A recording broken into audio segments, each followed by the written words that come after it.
tout le monde. Bon, je sais pas si vous me voyez bien. Donc oui, j'avais envie de vous emmener avec moi pour vous montrer les coulisses, qu'est-ce que c'est la pré-rentrée. Et puis surtout pour vous montrer, alors puis pour vous parler de ce changement, hein, puisque j'ai un nouveau poste cette année, vous verrez dans quelques instants où je vais être cette année. Donc voir un petit peu aussi comment je vis ce changement par rapport à tous les conseils que je peux vous donner pour aider vos enfants à vivre les changements, changement d'établissement, changement d'école, etc. Donc on va découvrir ça un petit peu, tout ce que je peux mettre en place par rapport à ça. Et voilà. Eh bien en fait je suis en collège cette année.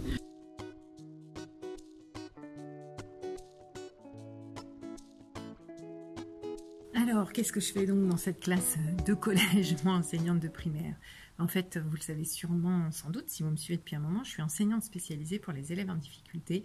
Donc là, cette année, j'ai fait le choix d'aider les enfants en difficulté en collège, c'est-à-dire que j'ai obtenu mon affectation pour enseigner en SECPA. Alors, c'est des élèves qui ont des difficultés à apprendre, à comprendre, qui sont un petit peu, comment je pourrais dire, qui ont été malmenés par le système scolaire, qui ont un petit peu une estime d'eux-mêmes très fragile, hein, qu'il va falloir encore plus, enfin voilà ce que je vous dis tout le temps, leur redonner l'envie d'apprendre, le goût d'apprendre, et des méthodes de travail. Donc c'est pour ça que je me suis dit que ce serait sympa de vous emmener avec moi pour voir un petit peu ce que je vais mettre en place pour essayer, pour permettre ça, quoi, de leur donner ce goût d'apprendre et puis d'apprendre à apprendre, justement.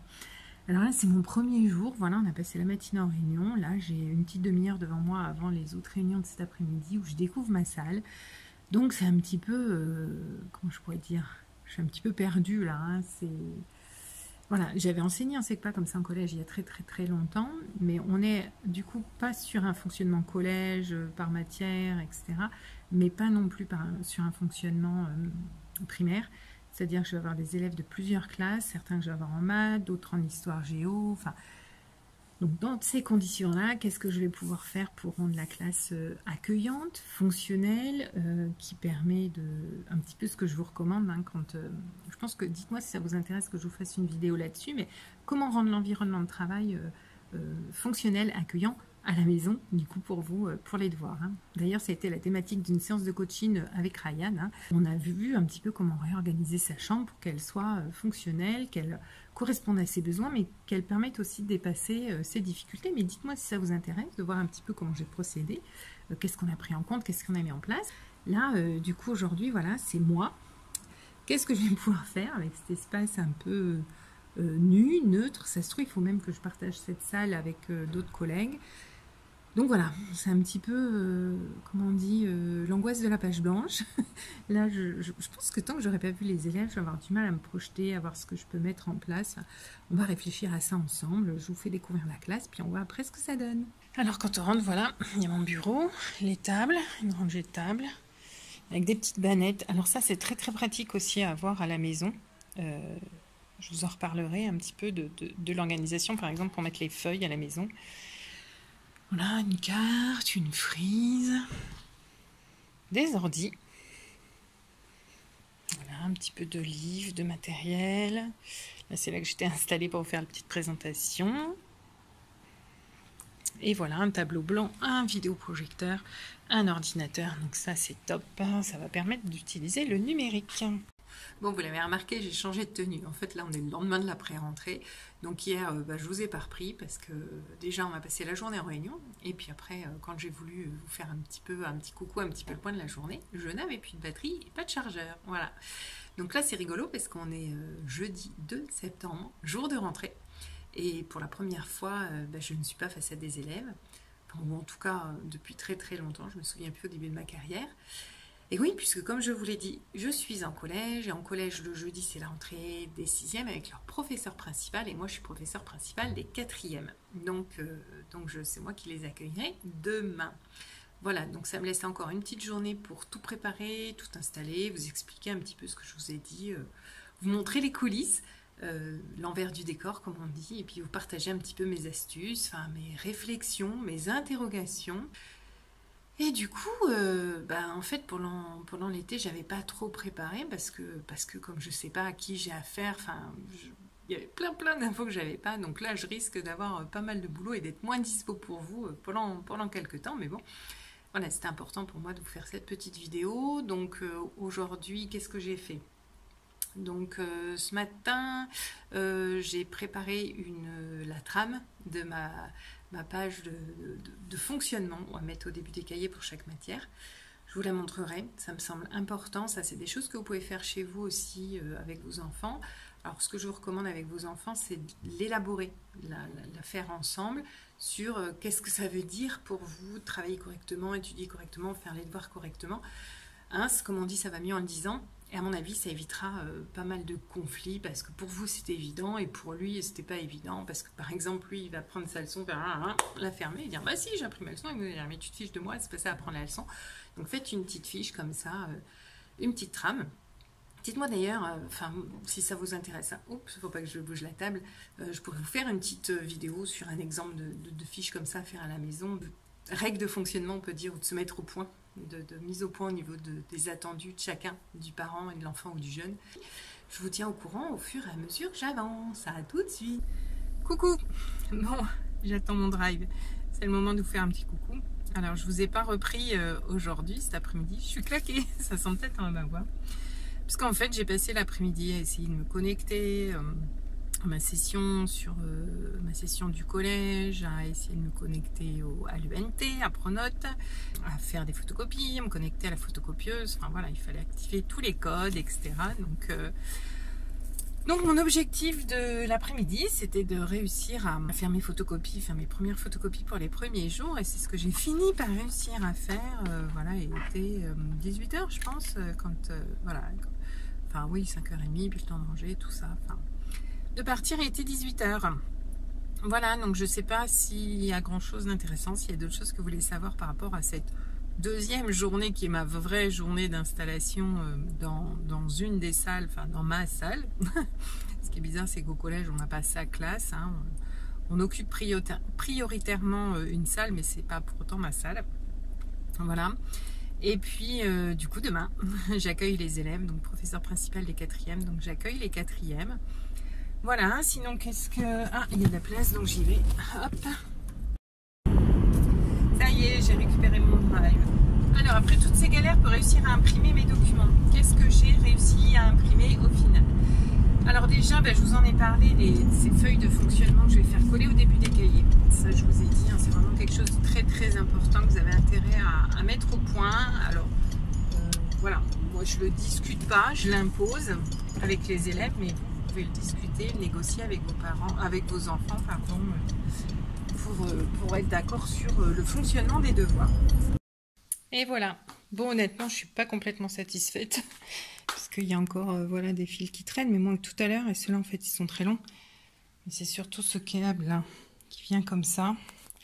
Tiens, d'ailleurs, je vais essayer. Est-ce que... Non, je ne peux pas le mettre sur l'UC. Je ne suis pas sûre que là, les câbles, ce soit très pratique.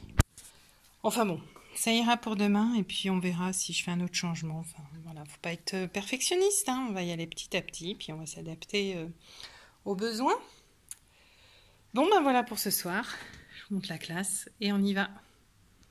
Après, j'ai imprimé aussi des évaluations. Hop, je ne sais pas comment me mettre pour que je suis super à contre-jour. Ça va pas être top. Voilà, j'ai le soleil en plein, comme ça. Il fait beau. Il a fait pourri tout l'été. Puis là, maintenant qu'on reprend, il fait beau. Bref, recentre-toi, Camille. Du coup, ouais, j'ai imprimé des évaluations pour les 6e et les 5e. Je vais avoir en mathématiques. Parce que c'est vraiment important pour savoir d'où ils partent et où je vais les emmener. Hein. Je ne sais pas si vous savez, je vous dis un petit peu. En fait, en SECPA, c'est un programme adapté. C'est-à-dire qu'on ne suit pas, par exemple, avec les 6e, on ne suit pas le programme de 6e, mais on regarde là où ils en sont et on les fait progresser le plus possible en essayant de se coller le plus au programme de 6e pour les 6e, en sachant bien que ce n'est pas possible, sinon ils ne seraient pas en SECPA. Donc c'est vraiment important de savoir d'où ils partent pour savoir où on va les emmener. Hein. Vous savez que moi, il y a un outil que j'utilise énormément, que j'aime beaucoup, c'est l'escalier des apprentissages. Je vous remettrai une petite photo. Voilà, et donc je vais leur présenter ça, je pense, dès le début, leur expliquer pourquoi Alors déjà, cette évaluation, je ne vais pas l'appeler évaluation. Il y a des mots comme ça qui font peur. Je me rends compte aussi bien en tant qu'enseignante que dans mes coachings de Cap Réussir. Voilà. Il y a des mots à éviter. Donc des fois, si votre enfant panique, c'est pas la peine de lui dire non mais t'inquiète pas, c'est juste ci, c'est juste ça. Le plus simple, vous changez de mot. Hein. Par exemple, on oublie le mot évaluation. Moi, je vais parler test de positionnement pour savoir où ils en sont. Je vais leur présenter cet escalier et leur expliquer que ça va me permettre de savoir, voilà, bâtir la suite en fait, parce que du coup, là, j'ai pas prévu mon travail. Je verrai bien en fonction de là où ils en sont. On va avancer ensemble. Et puis, parce que quand même, on va pas commencer l'année en faisant que des évaluations, je vais découper chaque séance en deux, une partie évaluation et une partie jeu de maths. Alors là, je vais focaliser surtout sur la révision des tables de multiplication. Ça, vous savez, je vous ai fait pas mal de vidéos là-dessus. Et je vais utiliser un petit peu les jeux dont je vous ai parlé. D'autres aussi que j'ai découvert qui sont dans la salle, là, au collège.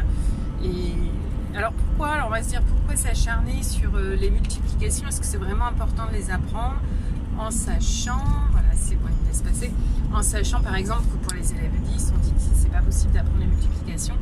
Je sais, mais j'aimerais bien aussi que ça rentre un petit peu, parce que je vous l'ai déjà dit hein, dans les vidéos, les articles que j'ai fait là-dessus, c'est que les multiplications, ça sert aussi, ça sert dans tous les calculs, mais ça sert aussi dans les fractions, dans les factorisations. Et des fois, on va passer à côté du truc, voilà, d'arriver à résoudre l'exercice parce que on n'aura pas compris, enfin on n'aura pas trouvé. Je ne vais pas rentrer dans des détails de maths, mais comment factoriser, comment simplifier des fractions, parce qu'on ne connaît pas ces tables de multiplication. Donc voilà pourquoi, quand même, malgré tout, même si on sait qu'on va plus s'acharner aujourd'hui, quand tout le monde dit ah, il y a la calculette, etc. Ouais, mais ça sert quand même, et du coup, on va quand même travailler là-dessus, réviser ça de manière ludique avec ces jeux. Voilà un petit peu. Donc du ludique, du méthodologique, de la méthode, ça c'est super important. Un cadre, ça c'est vraiment aussi très très important. Voilà ce que je vous conseille de mettre en place si vous voulez un environnement propice au travail, à l'étude, aux apprentissages et aux devoirs. Voilà, je vais être contente de me poser en rentrant à la maison et du coup peut-être que je vous donnerai d'autres nouvelles après la découverte de mes premiers élèves demain. Bye bye. Coucou. Non, ça y est, on est lundi 6 septembre, première vraie matinée avec mes différents groupes, mes différentes classes. Je sais plus, j'ai pas regardé un petit peu ce que j'ai filmé la semaine dernière, donc je sais plus où vous en étiez, ce que je vous avais dit. Donc ce matin, ça fait longtemps que j'ai pas enseigné en collège et donc il a fallu se réhabituer à la sonnerie toutes les heures, à faire l'appel au début de chaque heure, enfin des choses comme ça, voilà, qui font que pour vos enfants c'est pareil, hein, s'ils ont un changement d'école, changement de passage en CP, passage en 6e, passage en tout ça, ou même sans passage, enfin les débuts d'année, il y a beaucoup de nouvelles informations, beaucoup de nouveaux modes de fonctionnement à prendre en compte, ne serait-ce qu'avec un nouvel enseignant. Si votre enfant n'a pas le même enseignant que l'année dernière, eh bien, il va falloir s'habituer au nouveau fonctionnement et ça peut être très fatigant au début d'année, donc pensez bien à ça. J'espère que vous m'entendez bien parce qu'il y a la tondeuse dehors. Alors là maintenant j'ai un gros trou dans mon emploi du temps, pas dans ma robe, mais voilà, j'ai un gros trou, je reprends à 16h, il est 11h30, donc je vais avoir le temps de faire pas mal de choses. Donc j'ai prévu, vous voyez, des photocopies, à ranger un petit peu, enfin des petites choses à faire dans la classe. Alors j'ai continué mon rangement, mon ménage, hein. D'ailleurs ça me fait penser que j'ai commencé la semaine dernière, puis j'ai pas encore le réflexe du vlog, je vous avais pas du tout montré dans quel état étaient les placards, mais c'est quand même assez hallucinant. Peut-être que là je vais juste pouvoir vous montrer mon tiroir, enfin, c'est pas sale ou... Enfin, dans le placard, je vais y trouver par exemple un paquet de café entamé, des choses comme ça. Des choses aussi, alors de la purée, des trucs comme ça. Vous demandez sans doute ce que ça fait là. Je pense que c'était du matériel pour faire des expériences en sciences. Hein. Faire un volcan avec de la purée, c'est pas mal. Et là, aujourd'hui, je vais m'attaquer au tiroir. J'ai pas mal de photocopies à faire aussi. Je pense que je vais continuer à mettre mes petites étiquettes que je vous ai montrées que j'aime bien. Je vous montrerai ce que ça donne donc, sur les étagères. Pour que chacun ait sa petite zone en fait, chaque classe que j'ai dans cette salle puisse avoir son petit endroit, sa petite zone pour mettre son matériel, ça c'est important.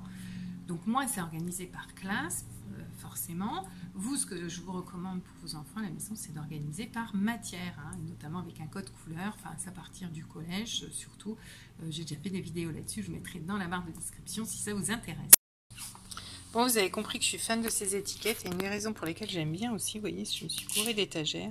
Parce qu'elle se décolle très très facilement, alors que là, il va falloir que j'emmène de l'acétone demain pour enlever cette vieille étiquette. J'ai déjà commencé aussi les évaluations, enfin des tests de positionnement. Je ne vais pas du tout parler d'évaluation, ça je crois que je vous en ai parlé la semaine dernière. Enfin, on a changé en fait d'activité tous les quarts d'heure. J'ai eu 2 heures les 6e ce matin et c'est un petit peu ce que je vous préconise le soir à la maison pour les devoirs. On a fait par quart d'heure. Un quart d'heure pointer le matériel, est-ce qu'ils avaient tout leur matériel, un quart d'heure évaluation, un quart d'heure, qu'est-ce qu'il y a eu d'autre, on est revenu sur les classeurs, faire la page de garde. Donc là je vais rester cette petite heure, là, de 11h30 jusqu'à midi et demi dans ma salle parce qu'elle n'est pas occupée. Après j'irai manger avec des collègues, notamment une jeune collègue qui appréhende un petit peu la rentrée, ce qui est normal, on va discuter, voilà, répondre un petit peu à ces questions. Et puis ensuite, de 2 à 4, je pense que j'irai travailler en salle des profs, puisque la salle va être occupée. Donc là, je ferai tout ce qui est travail sur l'ordi, photocopie, etc. Donc c'est parti pour faire un petit peu de rangement. À toutes. Alors là, je suis en train de faire mes intercalaires, mes étiquettes intercalaires. Hein. Je vous avais déjà parlé de cette... comment on appelle ça, cette étiqueteuse que je trouve vraiment pas mal, parce qu'elle fait vraiment des choses propres. Voilà, vous avez des petites étiquettes. Voilà ce que ça donne. C'est pas mal, hein? Bon, alors, je vous avais dit que le tiroir, c'était pas dans le même état que le meuble, mais enfin, quand même. Hein. J'ai trouvé un peigne, une fourchette et des petits bouts de gâteau, si jamais j'avais un petit peu faim. Donc, un bon coup de nettoyage, ça fait du bien. Et puis, on va réorganiser tout ça. C'est parti!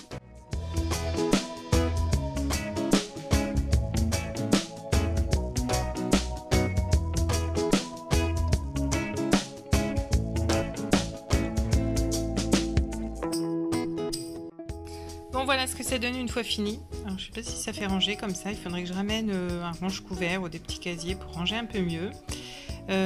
Voilà, j'ai quand même trouvé 2 seringues, vous affolez pas, c'est pour les activités de sciences. Donc ma fourchette que j'ai pas remise. Et puis voilà, on est pas mal. Là, ça a sonné, c'est l'heure d'aller manger. Donc je vais quitter cette salle et on continuera donc à travailler cet après-midi dans la salle des profs. À plus!